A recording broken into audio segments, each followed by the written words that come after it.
Ready? Hello, everyone. Hi, thank you so much for coming to Advancing Quality Health Information, What Works? My name is Lauren Swan-Patras, and I will be the moderator today. You can go to the next one. So today, here are our panelists. Like I said, I'm Lauren Swan-Patras. Next to me, we have Caroline Orr-Bueno from the University of Maryland. We have Scott Ratzan from CUNY Graduate School of Public Health and Health Policy. And at the end of the table, we have Ken Rabin, also from CUNY, SPH.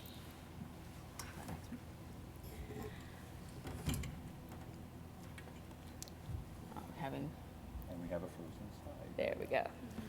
All right, so I'm going to open it up first to Scott and Caroline. Misinformation, mis and disinformation, unfortunately, work. Good morning, everyone, and I know this is going to be seen subsequent to this event, so it's great to be here at CUGH and address one of the most important topics that really threatens our future of not only global health, but really progress both from the scientific and medical and fields that we're all based in.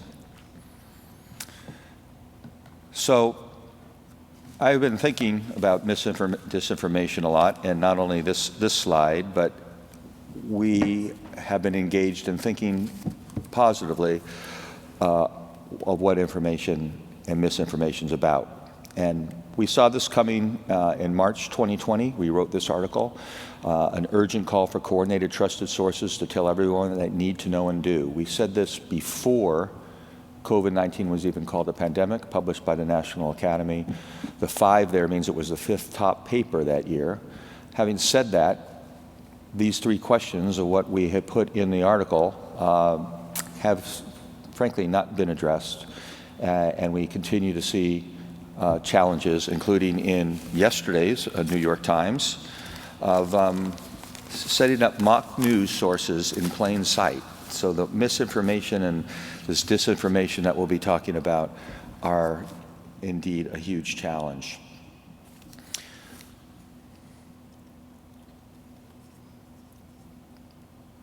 I have a lagging piece here. Now, misinformation has been around for a long time. This is Plato's allegory of the cave, and as you may know, the people in the cave on the left seeing the symbols of what they thought the world was, their world, and when they were opened out to the world, it was totally different, much as going from the left to the right. While this misinformation may seem basic and not thought of, misinformation also has been engaged, and I just cut this out to show that this is in the New York Times. A writer wrote in 2021, we are in an era of endemic misinformation and outright disinformation. They did a search of the New York Times. The first time the word was actually used was in 1861. So this is not a new phenomenon. It was used during the Civil War and a lot of other pieces with propaganda and misinformation. You'll hear later from Professor Rabin. So we've been addressing misinformation in lots of ways. In my short bio, we've been looking at this during the pandemic in terms of mis and disinformation on COVID and the vaccine. And clearly, they had a lot of crazy, if we can call them that, terms that were used early on, right? What mRNA vaccines will alter your DNA. Vaccines will make you infertile. And again, as we just continue to think about mis and disinformation, again, yesterday's New York Times reminding what it was like at the beginning on January 22nd when Trump said, we have it totally under control. This is about COVID. It's one person coming in from China. A month later, Trump said, it's going to disappear. One day, it's like a miracle. It will disappear. And on April 3rd, Trump said, with the mask, it's going to be a really voluntary thing. You can do it. You don't have to do it. I'm choosing not to do it.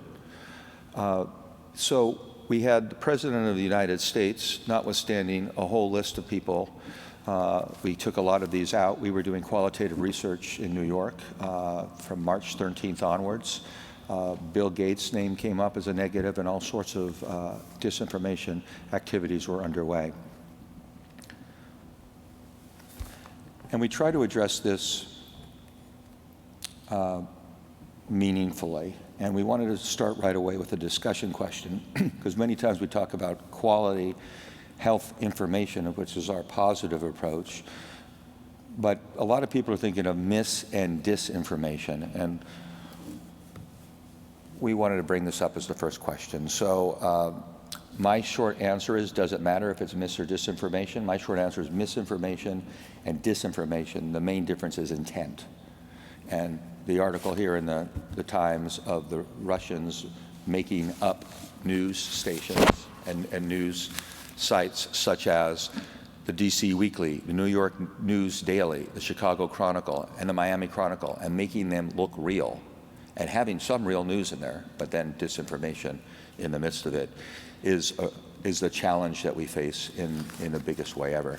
But I don't know, yep. Lauren, others? So let's open it up to the rest of the panel, and then input from you all in the audience about is there a meaningful difference between mis and disinformation, and does it matter because the outcome is typically the same, which is people can and could be harmed as a result. So first I'll start with Caroline with her background in this area, and then Ken, if you want to respond as well.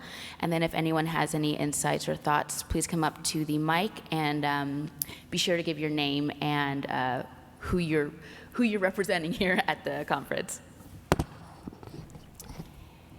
So this is a great question, because we often do hear these terms used interchangeably.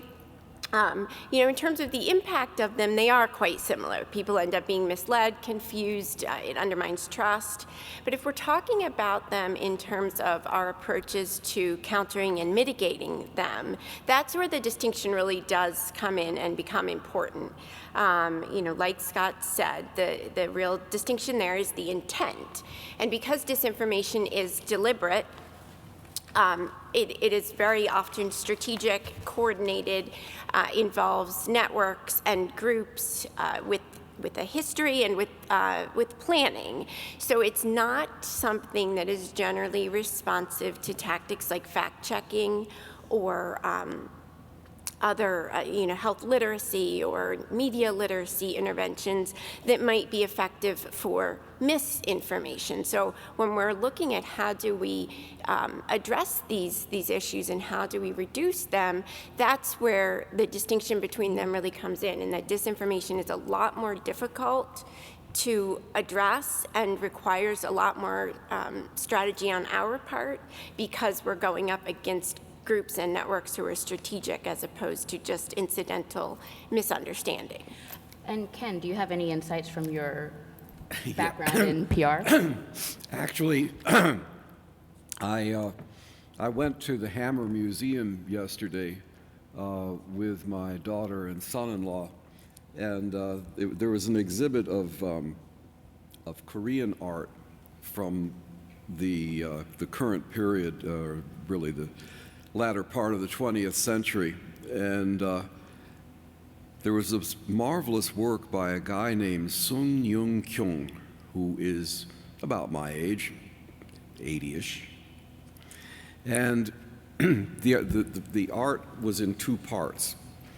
The first part was a page of a newspaper that was cut out like paper dollies, and what he had done, this was done during the administration of the man who followed President Ri in Korea, a man named Park, who was a dictator.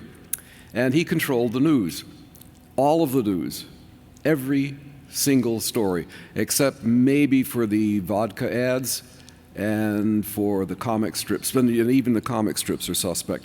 So what this guy did is he cut out holes for all of the disinformation, which left a giant paper doll.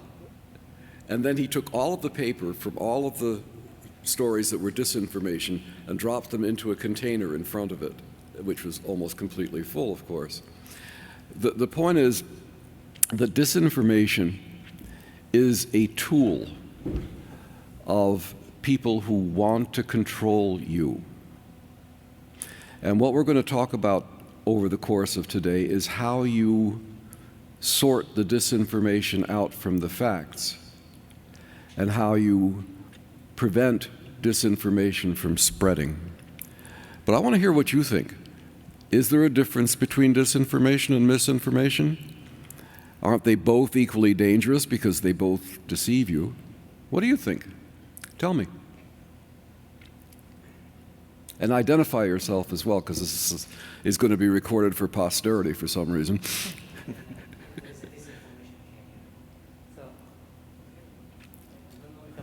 Yes. Yep. So I'm Ahmed from University of Leipzig, Germany, and when hearing this, that because I can tell you, my mother trusts in Facebook than me, even in the medical issues. Yeah. So this is what's happening now, that we have a lot of this false news, misinformation, disinformation. But what we're speaking about people in power doing that, or we're speaking about that actually the media is in the hand of the people now. So the people are actually distributing misinformation. As a scientist, we have for a long time taken care of impact factor of journals and publication and didn't really engage in social media, that we left it for the misinformation. So I think in the next interview or CV, we need to write also the citation rate of social media for a scientist, because this is also our role to speak a simple language that it's up there in the media. That's my comment. Thank you. Hello, Gurpreet Rana, a global health informationist, Taubman Health Sciences Library, University of Michigan.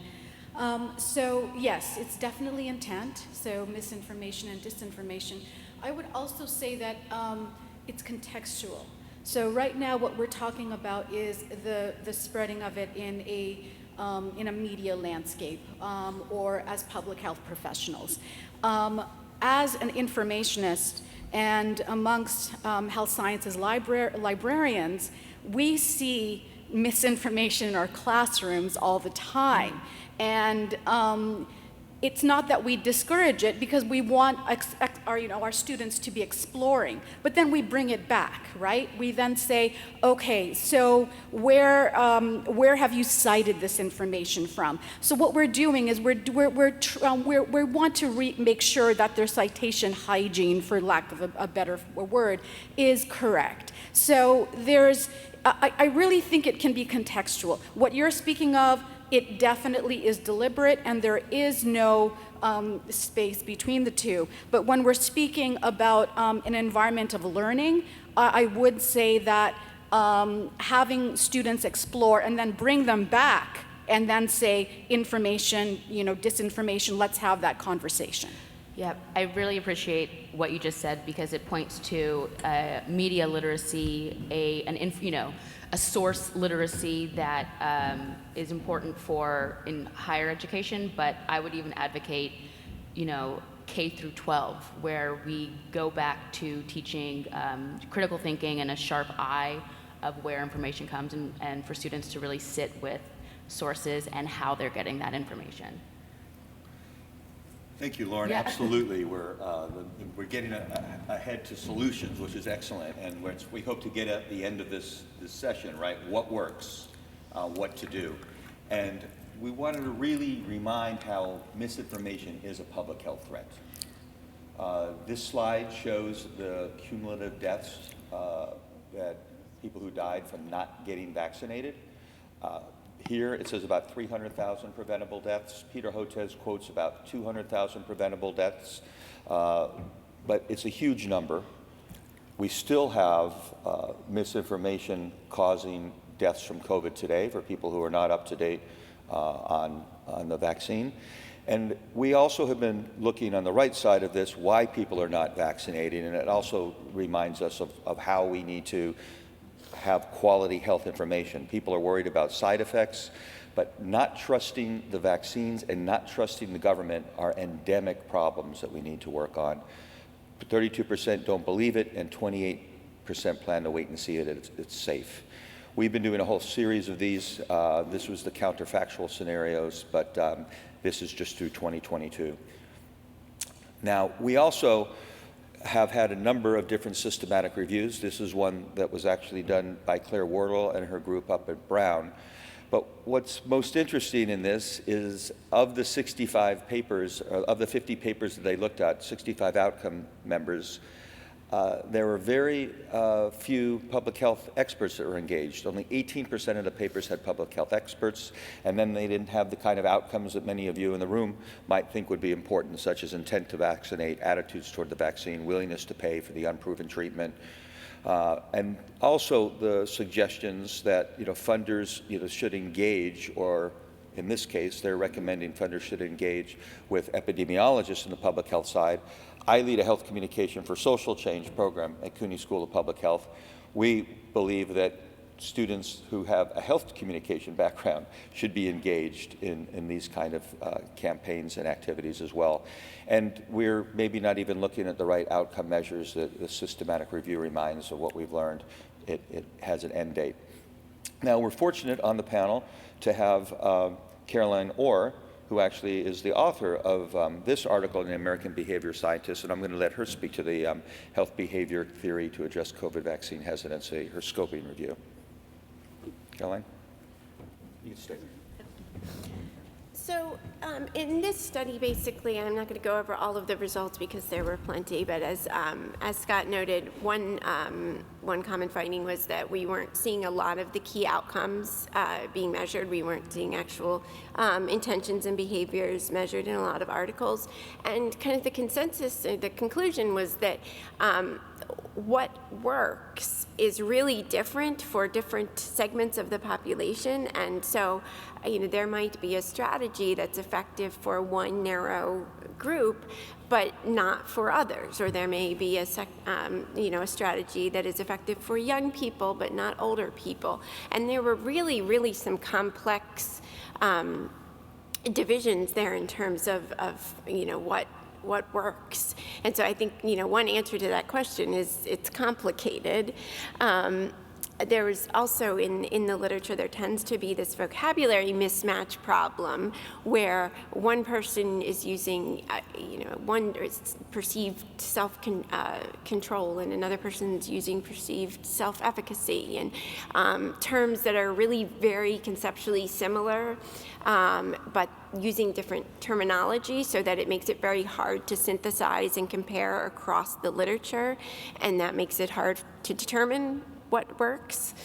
And then again, because different tactics and messaging styles work differently with different populations, we run the risk of having messages that might work for some subgroup, but that actually not only don't work, but that produce backlash in another subgroup. And that's one big problem we always have to consider in this area of work, because there is a decent propensity for backlash that can actually make people dig in further to their misbeliefs. Do we have the You're not clicker? It's slow. Hold it up.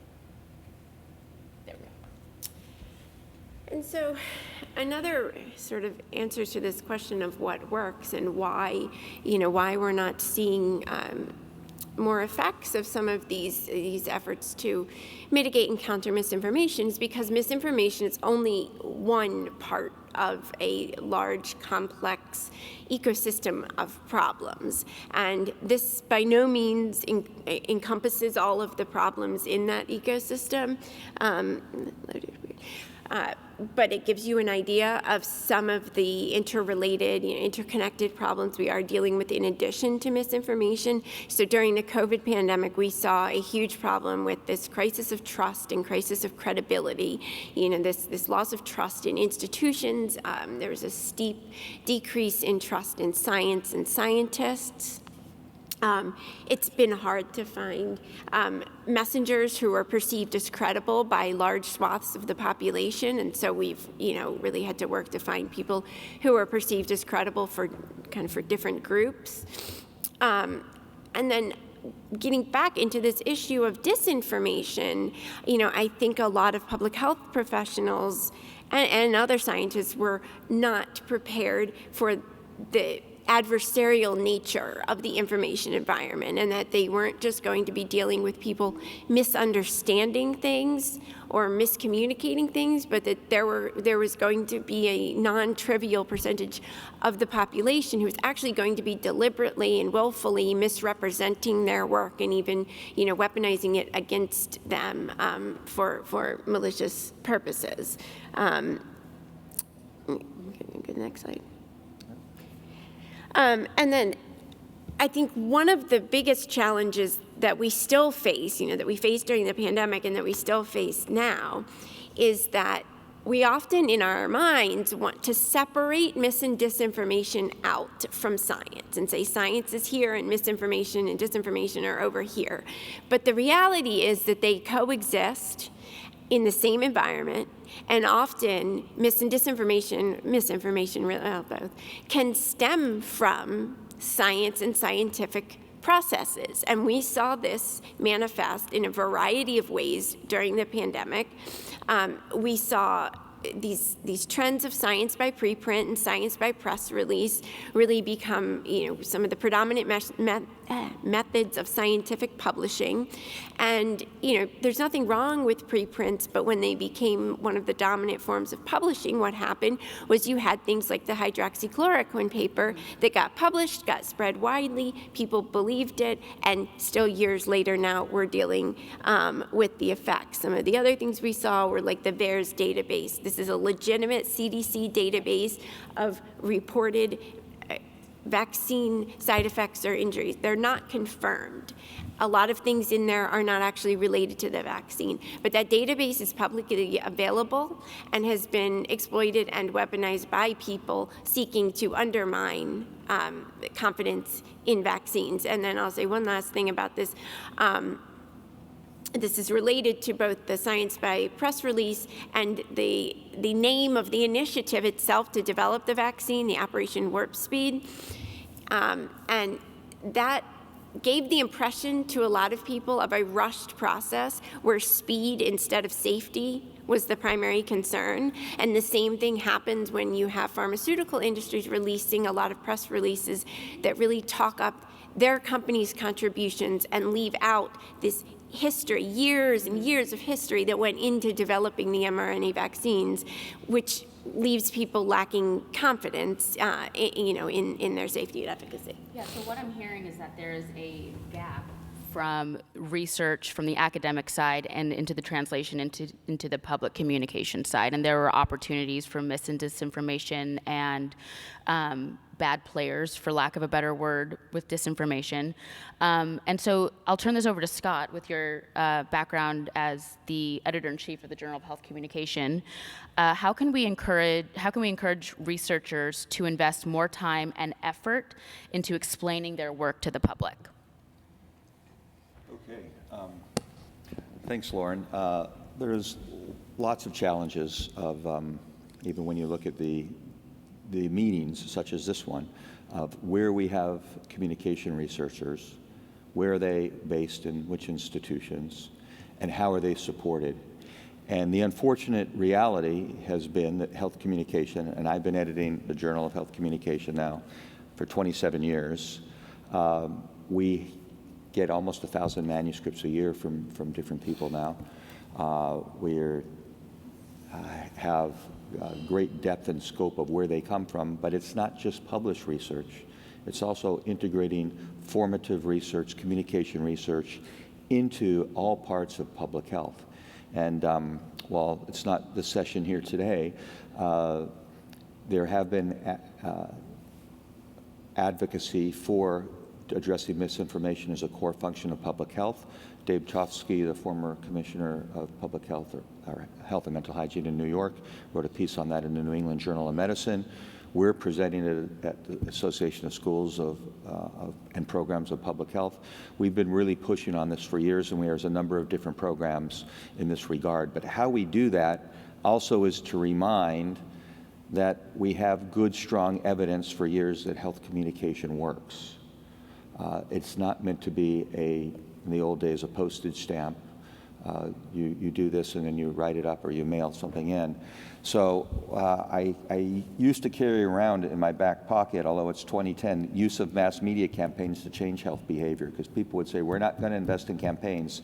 But Bob Hornick at Annenberg wrote with Wakefield, she's based in Australia at the time, that to show that mass media campaigns work to change behavior. We then had one of the largest campaigns in U.S. history, the Youth Anti-Drug Media Campaign. We've had other campaigns. They work, but they need to be done well with appropriate quality and timing. And we have another article that came out of we made some mistakes, or the government made some mistakes, as well as the Ad Council and others of the campaign during COVID.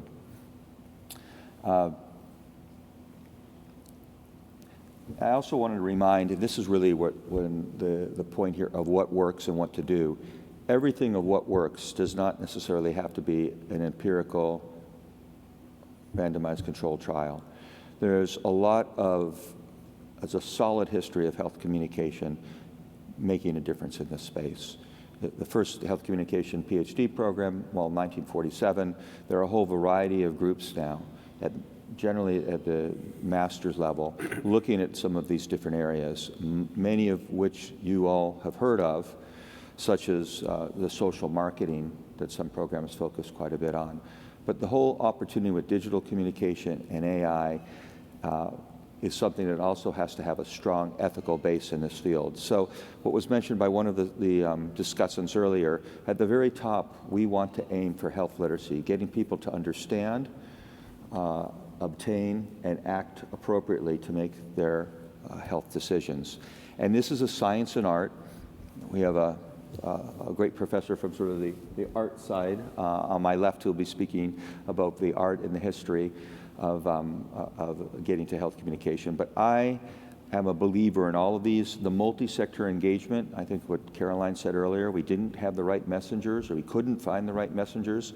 There all shouldn't be white coat messengers that work for government, or white coat cardiologists on major cable stations talking about what we should do in public health. In other words, there's a lot of issues and mistakes that have been made, but health communication, we certainly believe, is a core public health function. And just the basic pieces: targeted behavior and social change, understanding, listening, and empathy. The listening part is really key, and then the tailors and segmentation strategies.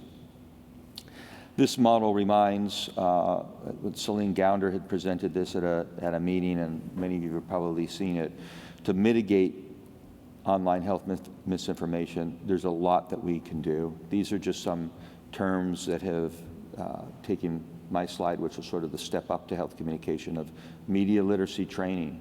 We have some great success of that in other countries, clearly. Well, Finland is the best to date.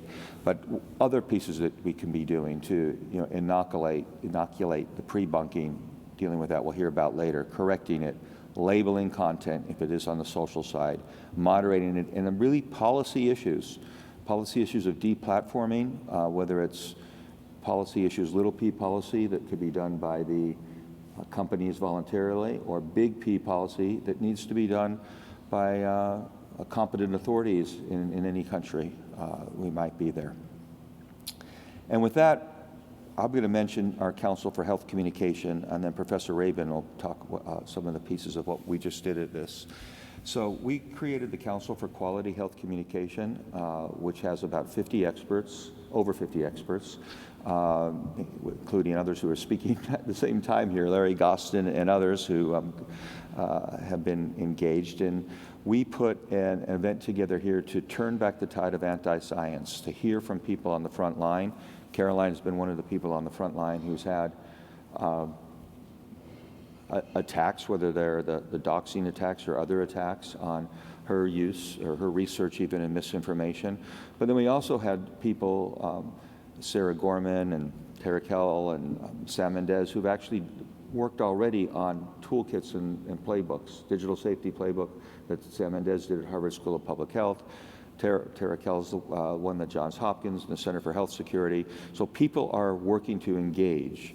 And as our council, we're working to keep people keep the communication going and help give solutions and so forth. This was the playbook that I just mentioned for addressing health misinformation. It's available online. I don't have the, it just came out last month, and it has guidance on many things that can be done there.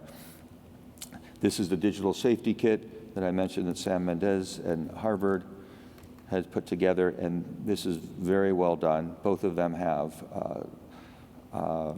checklists and all these other pieces here, but the most important thing I think on this is the rapid response of what can be done if you are in this space, such as delete me and other pieces, but the policy recommendations that we can't stop with the toolkit. And then we even had the MITRE Corporation, which is also Linda Dessens, who's a member, present their framework. This is more of a AI digital approach. It's a framework with data-driven, how individuals are exposed to and affected by online information.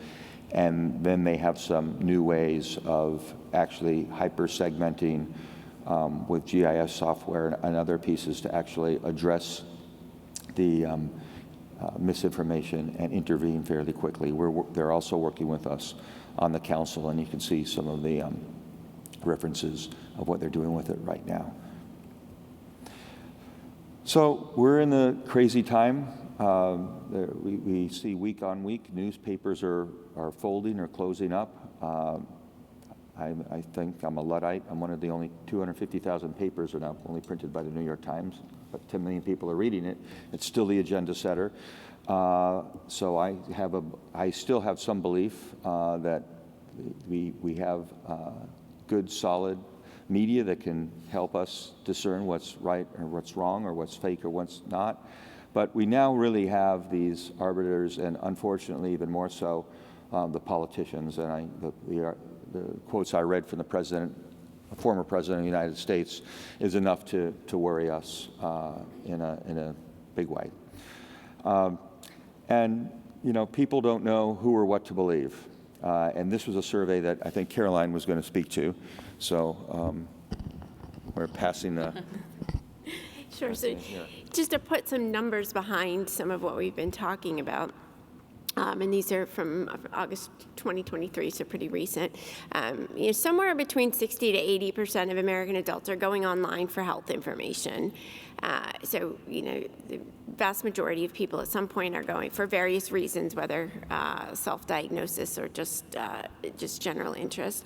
And what we see here in this Kaiser Foundation survey is that the problem is not always so much that people are believing the false content that they're seeing, but it's that they don't know whether they should believe it or not. And it's causing uncertainty and creating that lack of confidence in what to believe and who to believe. And that just leaves people incredibly vulnerable then to being taken advantage of and being misled by the next person who comes in with a persuasive argument or a propaganda tactic, which Ken is about to talk about, something that sounds nice to them, feels true to them, but doesn't have the evidence and isn't the type of quality information that we would want people to have to be making informed health decisions. And so about 2/3, from half to 2/3 of people, when asked about some of these false claims, like the fact that, or the claim, not the fact, the claim that more people have died from the COVID vaccine than from the virus, or that the vaccines have been proven to cause infertility, or that the MMR vaccine causes autism. About 1/2 to 2/3 of people who encountered those claims, and about 9 in 10 adults had encountered at least one of them. 1/2 to 2/3 didn't know whether, they were uncertain. They couldn't say it was definitely false. So just that uncertainty is where the propaganda tactics really come in, and I think that's what Ken's going to talk to us about. And before we switch over to Ken, I want to check in. Does anybody have any questions or insights, anything? Awesome, cool. So pass it over to Ken. Okay. Maybe I'll stand up here. There's enough slides sort my way through. There's been a lot of talk about pre-bunking in recent years, and I want to talk about that, but I also want to talk about, given my age, that there is nothing new under the sun, and that there was a predecessor to pre-bunking that I think we ought to take a look at as a way of managing disinformation on a large scale, also for ourselves as individuals. So the concept of pre-bunking is that it's like vaccination or inoculation. It's a way of delivering prophylaxis against disinformation. And it even has a name. It's called inoculation theory, which I find absolutely fascinating. And the parallel is pretty obvious. Just as a little bit of virus helps our immune system produce antibodies, maybe exposure to the tools of disinformation and how they're used can help people become resistant to it. But as life has it, life goes, luck would have it, pre-bunking was tied by the enemies of science to communications researchers who are controversial, Joan Donovan and Kate Starbird. And by tar-brushing them with a leftist connotation, it sort of undermines belief in pre-bunking, which is actually fairly effective.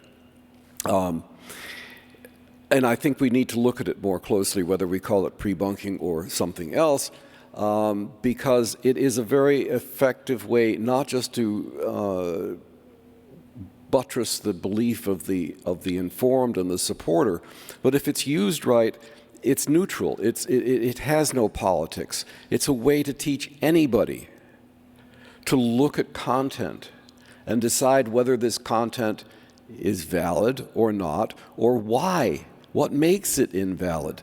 What are these people trying to do to my head?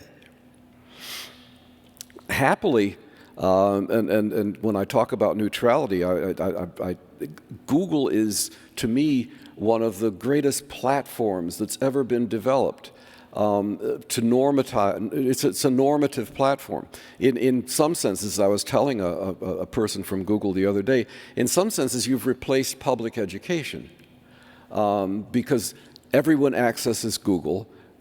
Google stands between you and information, and they know it, and they're trying to find ways that are apolitical and academically disinterested to help people become better consumers of the information that they deliver in such vast quantities.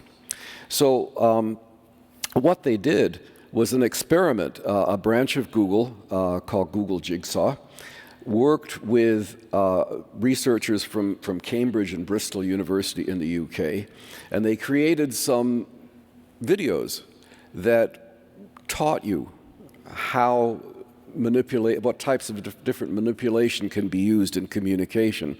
And they did an experimental design with it, and they actually saw some impact. That this delivering information about disinformation helped people understand things a bit better, and that, at least in a very small, like 5% way, the information that was generated was durable. So I'm not going to show you the animation, but and I'm not sure I like the animation, by the way. It was animation that was created by scientists to test a theory. That doesn't make it as good as something from what used to be called Madison Avenue. And there's something else about this. The types of information disuse that they talk to use very technical terms, false dichotomies. What we used to call apples and oranges. People are constantly given comparisons between X and Y, but there's no certainty that X and Y are comparable in the first place. Scapegoating is one of my favorites. It's the blame the messenger syndrome. Poor Tony Fauci got scapegoated unbelievably and is still being scapegoated. But I was telling people the other day that I used to I had the great privilege early in my career of meeting the African Nobel Prize winner, the Nigerian playwright and novelist Wole Soyinka. And he wrote a play about scapegoating. And it's set in an African village. And there are two people in the village who are outsiders. One is the school teacher, and the other is a mentally handicapped boy whom the school teacher befriends and takes care of. But finally, one dark and stormy night, the people of the village come for the boy. And the school teacher says, "Why do you want him? He's innocent." And they said, "We need him to carry our sins into the wilderness." That is a deliberate exercise in scapegoating, which I thought was fascinating. And then there's ad hominem attacks, and we'll talk about this. Ad hominem is a Latin phrase. Nobody knows really what it means except a select few. But the point is, these little satirical videos were tested, and they actually worked. But there's nothing new about this. Back in the 20th century, where I am doomed to have spent most of my life, we called it propaganda analysis. And it actually, it predated my birth by a couple of years. And I learned it, interestingly enough, from my 6th grade teacher at public school number 11 in Rochester, New York. But propaganda analysis existed then for the same reasons that we're worried about pre-bunking now. American society in the 30s was undergoing an amount of upheaval that people today simply don't understand or comprehend. You think about what was going on. The world was recovering from a Great Depression. Fascism was on the rise. There were giant Nazi rallies at Madison Square Garden in New York. Many people joined the Communist Party. That's what this movie Oppenheimer is about. People who joined the Communist Party or believed in the ideals of socialism and communism before World War II. So the question became at that time, how do you do something like pre-bunking to help Americans understand what people were trying to do to their heads? And I think that this technique, and we're going to have some fun with it as well, is relevant, more than relevant today. First of all, I want to take one more side trip, because when you talk about propaganda or pre-bunking, you're always talking about mediums of communication. That's why we're so interested in AI today. We're interested in AI because it's a new media. Okay? It may wind up controlling itself, but I don't think it ever will. I think ultimately AI is manipulated by people. And we talk about the internet and all of the social media. Those are mediums of communication which simply did not exist until pretty much the end of last century and certainly proliferated in this century. And they were media-driven. Well, propaganda, it's a Latin word, but it doesn't go back to Rome. The propaganda was really the tool of the Catholic Counter-Reformation. The Catholic Church created a Congregatio de Propaganda Fide. Whenever you see a university like with the name Loyola or something like that, these were Catholic missionaries who went out all around the world to carry the faith, to propagate the faith. This postage stamp comes from 1923. It was the third tricentennial of the congregation, and yes, they had their quadricentennial, or this past year. They're an enduring institution of the Catholic Church. They were among the first church authorities to buy a printing press, new media of their time. Now, let's fast forward to the pre-war period and propaganda analysis, to the Institute for Propaganda Analysis. And I also wanted to make this point because when we think about the disciplines that we're in, which are mostly in public health, for public health people, aside from medicine, which is an old discipline, The disciplines we're in are our social sciences, and they're 20th century disciplines. The lady in the lower picture, Elizabeth Bryant Lee, was the first woman to get a PhD in sociology from Yale. Her husband, Al, got his degree from Columbia, and they were the intellectual founders of the Institute for Propaganda Analysis. And Clyde Miller was a reporter from the Cleveland Plain Dealer who saw the truth and saw the light and became the administrator of this. The money came from a man named Edward Filene, and if you ever shopped in Filene's basement, that's him. Filene's was originally a huge department store in Boston. And one day in the early 30s, he had dinner with Alfred McClung Lee, and he said, "Can we find a way to teach people how to think?" And Lee said, "No, I don't think we can do that. But maybe we can teach people how not to think." And that's where this project came from. And they created some devices, which I want to spend a couple minutes going by with you today, because they're relevant. We may need to change the words a little bit to fit 21st century usage. But the first thing they did was they created the ABCs of propaganda analysis, the basics. Ascertain, a complicated word, ascertain the conflict element. In other words, every time you see something, hear something, read something, it's there because there's a struggle going on. There's a conflict. And the pandemic was certainly a huge example of this, and it's going to continue to go on. Always try to figure out what's at stake here. Ascertain the conflict. Behold your own reaction. Ugh, yes, whatever your reaction is, and understand that your reaction is not necessarily your own. Always think about what's going on today. What's past is past. What's really important is what's happening now. I really love the work that Carolyn did, by the way. And then you have to evaluate everything that you see, hear, read, and evaluate the stuff you do yourself. You are a propagandist. Come on, we're all propagandists. Find the facts first. And my great favorite, guard always finally against omnibus words.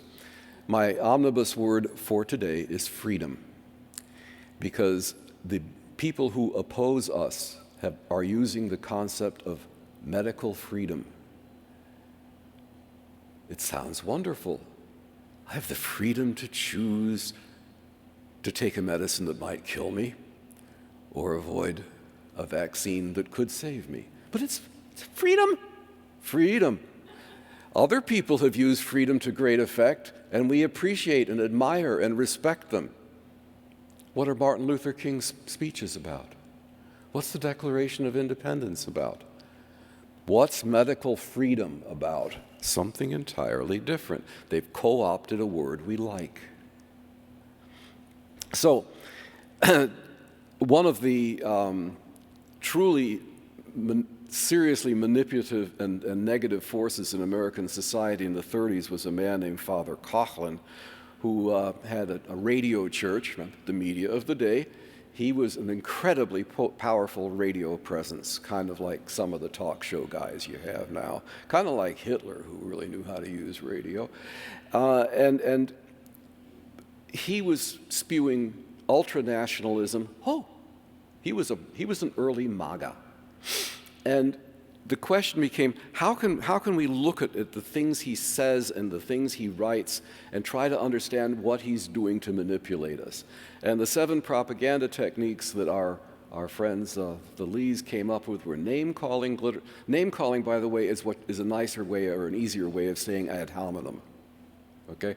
Glittering generalities, transfer testimonial, plain folks, card stacking, and bandwagon. And I want to give you some examples of this, because you can do this yourself. You can do this with your students, you can do this with your family, and it's fun. And especially in an election year, you can have a great time sort of deconstructing what people are trying to do to you. So the first is name-calling. Now, I put Donald Trump here not because I want to take a stand for or against Donald Trump, but simply because he is one of the greatest name-callers in history. Whenever there's an issue that he doesn't want to deal with, he calls Hillary crooked. He calls some people ugly. He calls them deformed. He does everything but speak to the issue.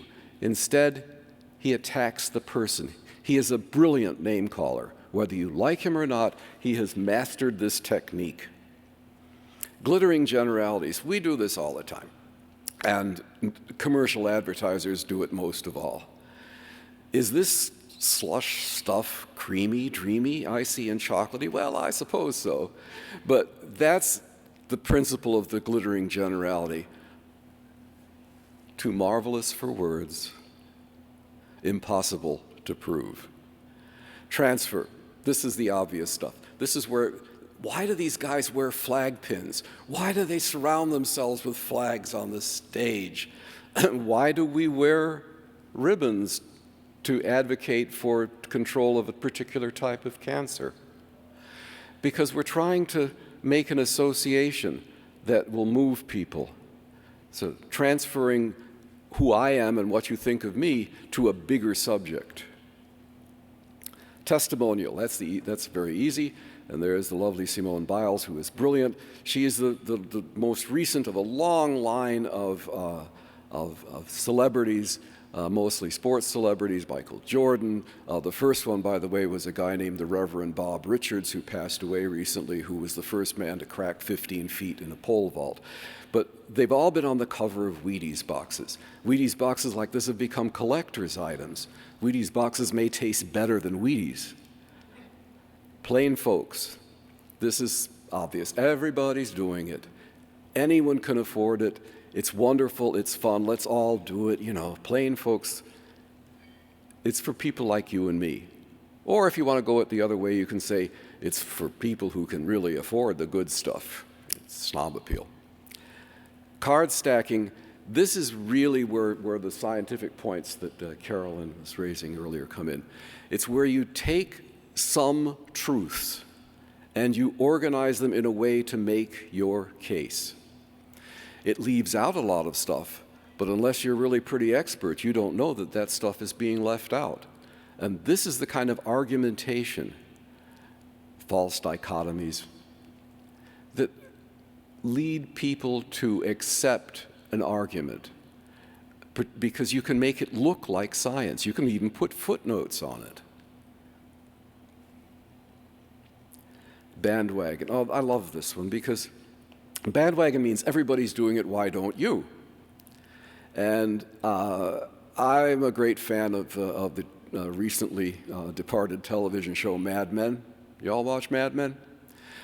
If you watch the last episode, the anti-hero, Don Draper, has had an emotional and mental crisis, and he's gone off to what people used to do in the 70s, which was go to the Esalen Institute further up the coast and sort of take their brain and shrink it and wrap it and put it back in and come back to society ready to kick butt. And what the final thing you see in that last episode is this Coca-Cola commercial, which is, to my mind, the greatest bandwagon ad ever done. I'd like to buy the world a Coke and keep it company. I'd like to teach the world to sing in perfect harmony. It's brilliant, and that's what bandwagon is about. All of these techniques can undermine trust in science and public health. This report catches this very forceful-looking gentleman, and his name is Del Bigtree. Del Bigtree today is the communications director of Robert F. Kennedy Jr.'s presidential campaign. But he got where he got on anti-vax and had made a lot of money doing so. Which leads us to this question. Thank you so much. Go for it. Thank you so much, Ken. I love the examples that we can see and the pre-bunking techniques that we can use. And so I want to pass this on to a discussion question tied into the anti-vaccine movement. And this will go out to Caroline, and then Scott and Ken, if you want to respond, and then we can open up to you all as well. How has the anti-vaccine movement evolved over the last few decades? How have they expanded and communicated their messages so successfully, and how can we counter this? So over to you, Caroline. Thank you. And can we move, I have one slide on this, just to kind of have in the background while I speak. Can we get forward one slide? Can you I don't think Ken can hear me. Nope. You go. Thank you. I just need one. So we faced a different anti-vaccine movement during the COVID pandemic than we have previously. You know, the anti-vaccine movement is not new. We've dealt with them before, but there was many things that were different this time around. One of them, you know, of course, being the use of social media, but it wasn't just that the anti-vaccine movement has started using social media, it's the ways that they are using it. So for example, some of the work that I have done in this area has been exploring how anti-vaccine movements have used how anti-vaccine movements have used existing infrastructure, existing social media infrastructure, to come in and spread their messages and kind of co-opt groups that had hundreds, sometimes thousands of groups on Telegram, on Facebook, thousands of accounts on Twitter. So they were, and a lot of that actually involved QAnon-based networks and QAnon-based groups on these social networks. So the anti-vaccine movement was coming in, and the infrastructure for spreading their messages and for communicating with people was already there. They didn't have to build it. They used something that was already there. And that made a huge, huge difference, because these networks, particularly those around QAnon, have been really well-oiled and are really effective at spreading messages globally to a lot of people. And so, that's, I think, one key thing to look at.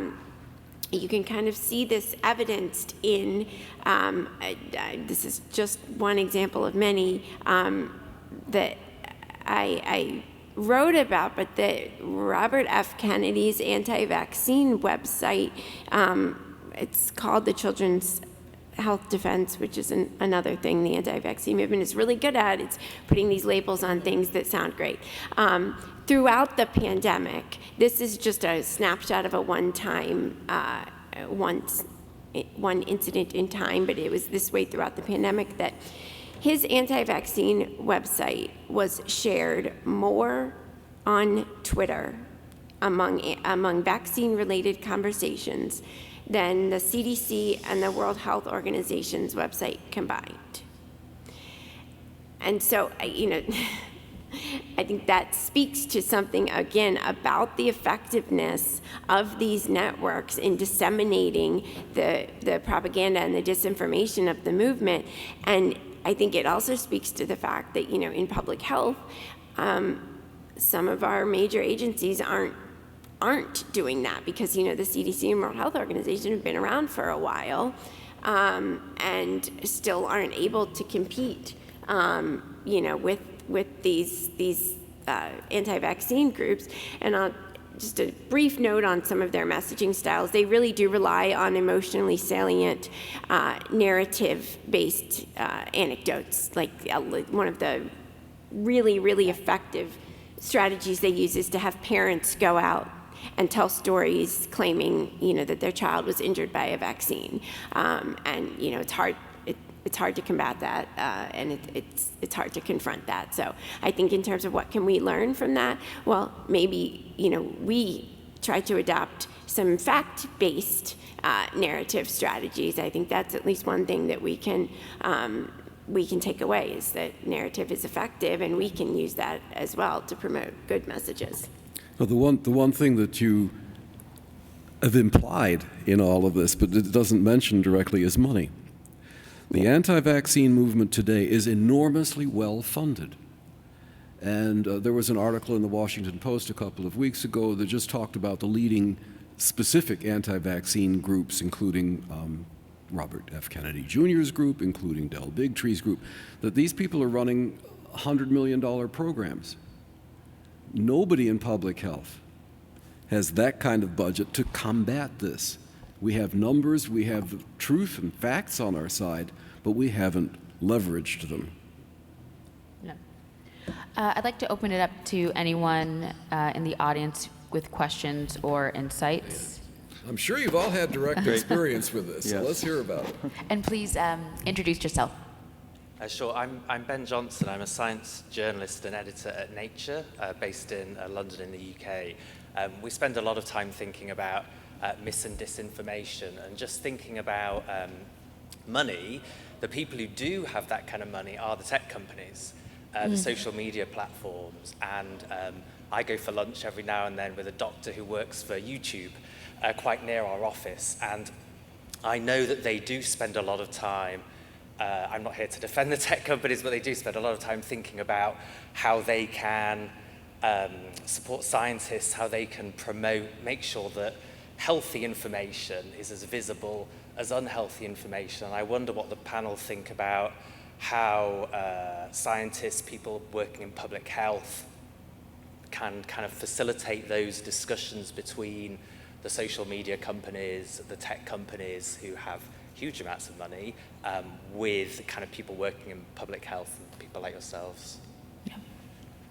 No, thank you. I mean, it's an excellent question and challenge that we face of how we get what was once called by the Gannett Foundation, when they were looking at scientists and journalists in the 1990s, they're called worlds apart. Many scientists were unaware of how to even communicate clearly to journalists, and even unaware of ways and tactics to communicate amongst the scientific community. I know this is sort of a mixed conference, right? We have scientists, and we think we're social scientists, and we're also engaged in communication. So some of the work that we foster, which was on my slide on health communication, is multi-sector engagement. So how do we get, as you mentioned, Google, the other large tech companies, whether they're large business institutions, such as like the U.S. Council for International Business, how do we get other organizations such as business groups at OECD, International Organization of Employers, and then the professional organizations that we might be used to from the medical side and so forth. So there's one group that we've formed, this Council for Advancing Quality Health Communication, that's linked with this Coalition for Trust in Health and Science. This coalition in the United States has 90 of the top professional organizations, including some of the pharmaceutical trade associations. And the hope is that you can get the medical docs, the physicians, the nurses, and so forth, to also at least have the same message. Now, I think what Caroline mentioned, which was probably most important, is it's not message, but it's dosage. And the fact that Robert F. Kennedy's site had more citations and spreading and messages out there than the CDC and WHO combined is a huge challenge and a huge wake-up call. Money is the issue. I know Ken can talk also about, we did have a consensus article in Nature. We published 4 Nature Medicine, Nature Communication, 23 country surveys. We've been tracking this stuff, and I think we all know that misinformation is a problem, that disinformation is a problem. What works? We're giving some techniques. We don't have the magic piece, but we need a movement. We need a movement that gathers forces, that gathers funding, and that uses both the propaganda techniques, communication techniques, and the new technology, AI techniques, which we only sketched on a little bit here, that we think has hope and promise.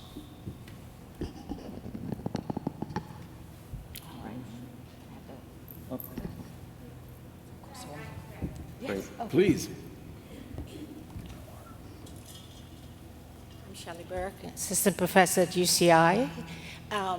One of the concerns I have, apart from what was stated, and I think it's all correct, isn't it a problem of timing as well? Because when you think of the misinformation and disinformation that gets out there so quickly, from the scientist standpoint, you have to collect data, you have to analyze that data, you have to make sure that your research is correct. That takes time. By the time that true science gets to the public, the misinformation and disinformation and the misleading information that has purposely permeated the airwaves and everything else is already out there. And so you're always fighting against time in terms of being the person who tells it from the factual standpoint. So how do we compete with that? I think is the bigger question, because you have the facts, but you don't have the time compared to the people who can get that disinformation out quickly. Yeah, that's a superb question, because good science, real science, takes time. But what science doesn't do, and I think this is I don't know if you've paid attention to some of the remarks that have been made by people from the FDA and the outgoing NIH director, Francis Collins, where they basically said, you know, science really let down on the communications side. When a research project is funded and embarked upon, there should be a communications plan and sub-budget assigned to it, because scientific endeavor is useless if it's not communicated. It has to be built in up front, and it's not. And scientists, we don't need for scientists to be professional communicators, but we do need for them to be good communicators. And there's a dearth of teaching of scientists how to communicate. And I've done my share of it, and so has Scott. And it's fun, but you know, you've got to get engage their attention, and they go, oh, damn, I really should have been doing this all along. It's like you're just teaching people how to use language to describe clearly the good work that they've done. But you're absolutely right. It's a terrific point. I'm just going to say really quickly, again, that is an incredibly important point, because it gets at the asymmetric nature of this. You know, it's a timing thing. It's also the fact that the anti-vaccine movement, all they have to do is inject a seed of doubt. They just have to make people a little bit, you know, less confident, lack a little bit of trust. They don't have to actually persuade people that the vaccines are definitely deadly or that the vaccines definitely do X, Y, Z. They just have to make people think it's a possibility, whereas we have to persuade people. We have to go that full step of actually convincing people that they are safe, that they are effective. And so we really are fighting an asymmetric battle, and you know, that puts the onus on us really to find to find strategies that can answer that while sticking to our scientific principles and not going the route of, you know, cheap and fast, like our opponents might. And so I think, again, it comes down to good communication. You know, if we don't have the evidence to be able to come out with a statement, you know, that is solid and grounded in science, then we need to be able to come out with a message that is grounded in you know, solid communication principles, transparency, and I think that's the way we answer that, because we can't change that playing field. Yeah, I would also add that one thing that is so successful with anti-vaccine messages and the mis and disinformation messaging is that in a time of uncertainty, it gives a certain explanation for whatever the messaging is. And so I wonder if there's also an opportunity for public health communicators to look into how do we communicate being okay with uncertainty. In the pandemic, as we all experienced, there were times of uncertainty. There were times when messaging had to be redone, and that creates another opportunity. I see someone else is standing at the mic. Yeah, thank you very much. I'm Henry Kajumbula from Uganda, a microbiologist. Yeah, so I think you've partly answered what I wanted to ask, but in a situation where information and recommendations seem to be evolving quite fast, as occurred during the pandemic, how would you manage that kind of communication? And if you have information that really conflicts, so probably seems to back what the anti-establishment groups is already saying, how do you handle such a situation? Yeah. Yeah, that's another brilliant question. It's the core problem that we have to deal with. And I can tell you from how I teach the subject that the answer is you have to accept uncertainty. And when I answer a question, and when I teach people how to answer questions like that, it's like, I can't tell you this. I can tell you that we're working on it, but what I can tell you is this. And that's where you have to make transitions. Kill that call. You have to make transitions from the areas of uncertainty to the areas of certainty, to the things you do know, because what you do know is good. And what you do know should, in many cases, be sufficient for people. I'll just add quickly, and then we'll have the next question, that how we even define uncertainty and how we speak about the issues and the information and the science that we have. We often use the words negligible, infinitesimal, pieces that might mean something in the science field but don't necessarily translate well to the public. And then even, secondly, the misuse of the word epidemic and pandemic. How many epidemics are there right now that we moved from infectious disease over to, a diabetes epidemic, or you put their name on it? We try to even be careful. You might say something of epidemic proportions, but not calling them epidemics. And even as we're talking about the next pandemic, well, it's the next outbreak, or the next infectious disease incident. Whatever. We have to really be more precise on our language in the scientific field as well. And we've been looking at, do we need a glossary or something in this nature? There are some of these that exist for health promotion in other areas, but is there something more we need to think about in the current context now that we're coming out of this pandemic? Yeah. A question I have is, as the anti-vax movement is moving forward, and it's, of course, it's not just only COVID, I think scientists and health information professionals need to be in a position to be prepared to get the message out. And I think a really good example would be Disney World and measles. I think you all recall some years ago there was a countrywide measles outbreak which centered in Disney World, which of course is the worst place ever because there's non-vaccinated children all, from all over the world coming together.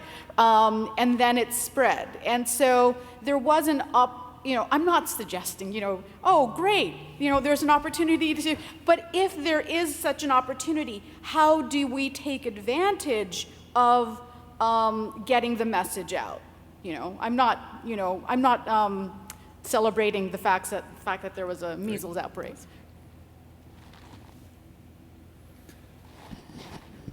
Well, the measles piece, I think it was in Los Angeles when this happened, and each time we have these kind of outbreaks, do they end up following something that might have been agreed upon at the state level, or local county level? We also have the challenges, even how the international health regulations are coming forward, of how countries address these. The measles piece is very unfortunate of what's happening in this country as we've continued to go below the 95% community protection, or oftentimes called herd immunity. But Disney and others, I actually have, been in contact with some of them. They make decisions that are not necessarily solely public health based, but I think we need to interact much more with the business and employer community. We've done, in addition to the journal, we've done learning modules. It's called Business Partners to Convince. Ken and I helped put together a COVID new vaccine information, communication, and engagement, which was called Convince. We did learning modules for companies, everything from how to set policies, how to communicate, how to recommend. They were not mandating vaccination, but they're out there in the public domain.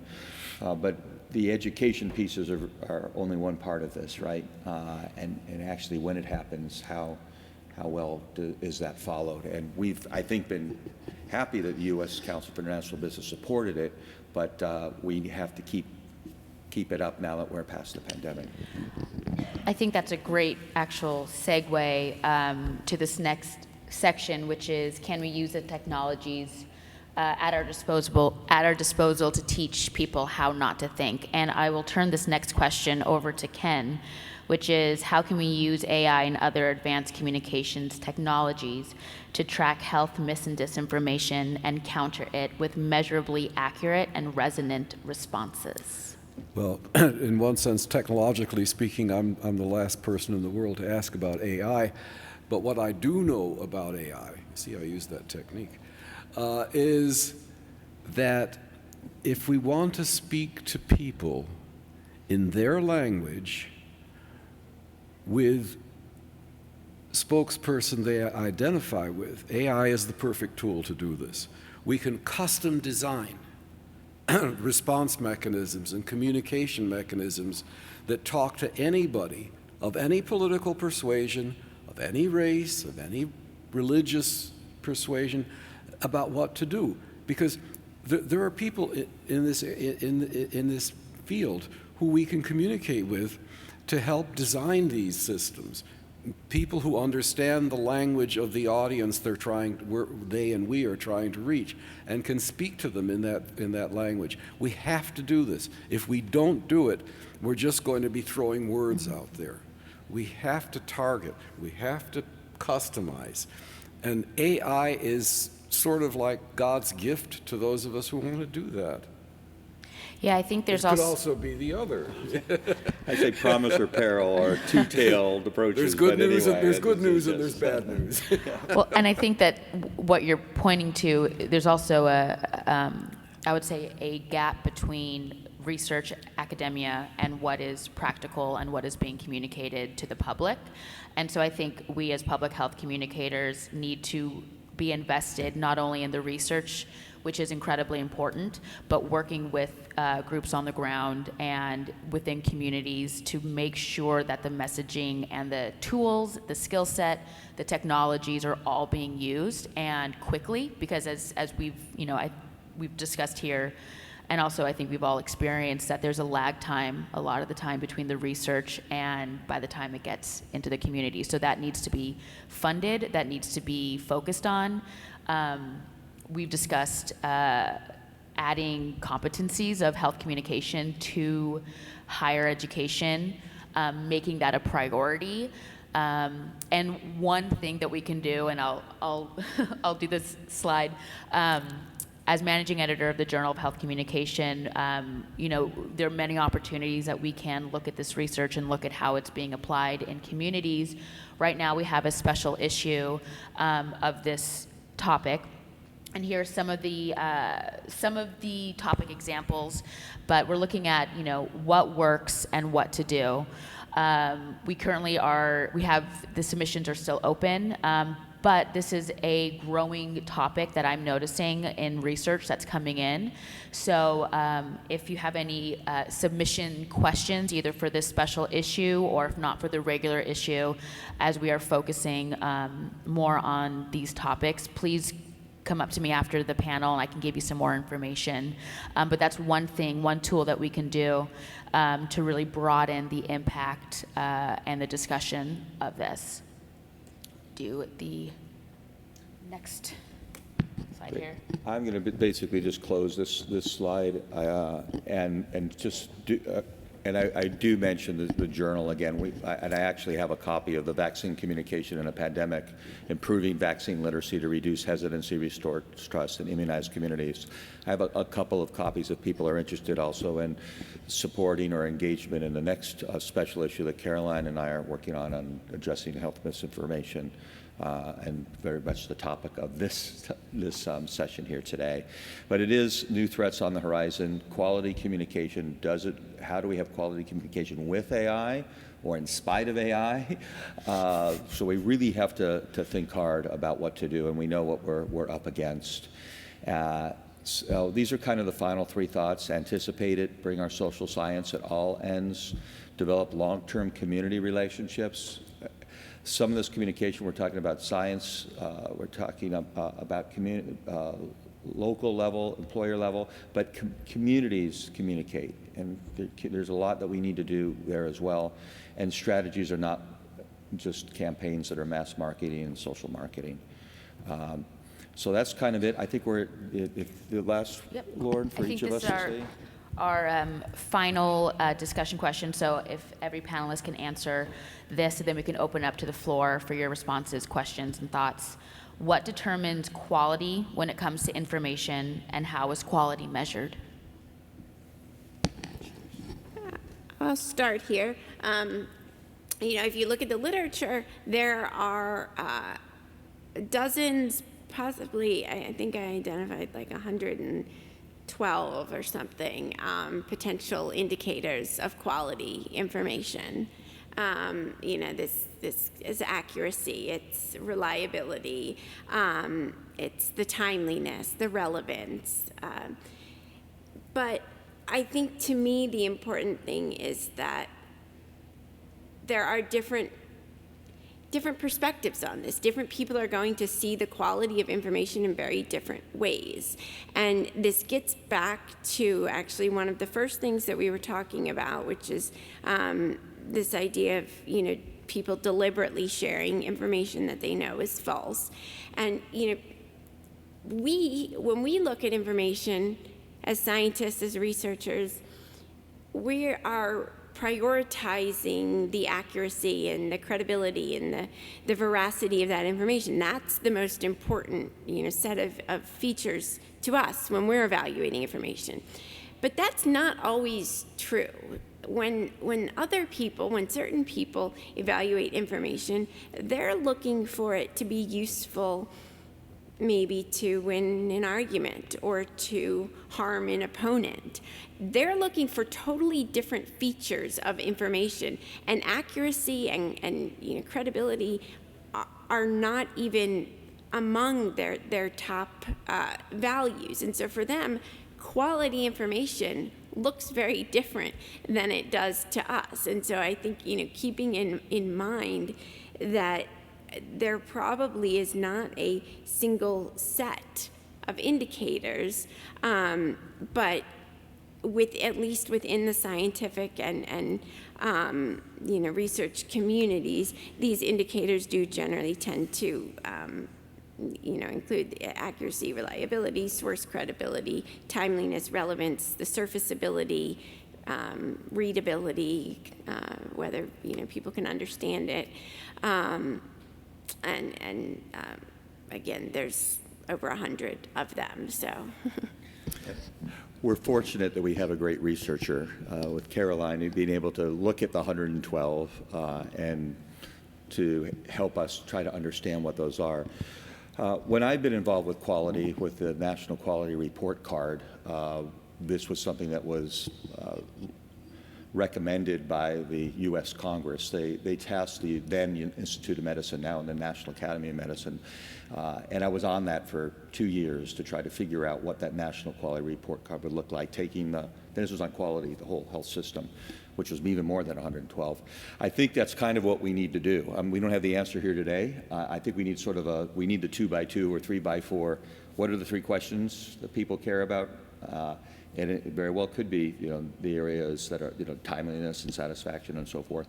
But but we need to be able to have all hands on deck on this. So it's not just the researchers coming up with quality, it's also the communicators, it's the publishers, it's others. So we can have a set of standards or a set of principles or the indicators if you've created an index, but we can do this. So I don't have the answer, and that's why we have our Council for Quality Health Communication, where we have some people, notwithstanding everybody sitting at this table, amongst others, who are engaged with that.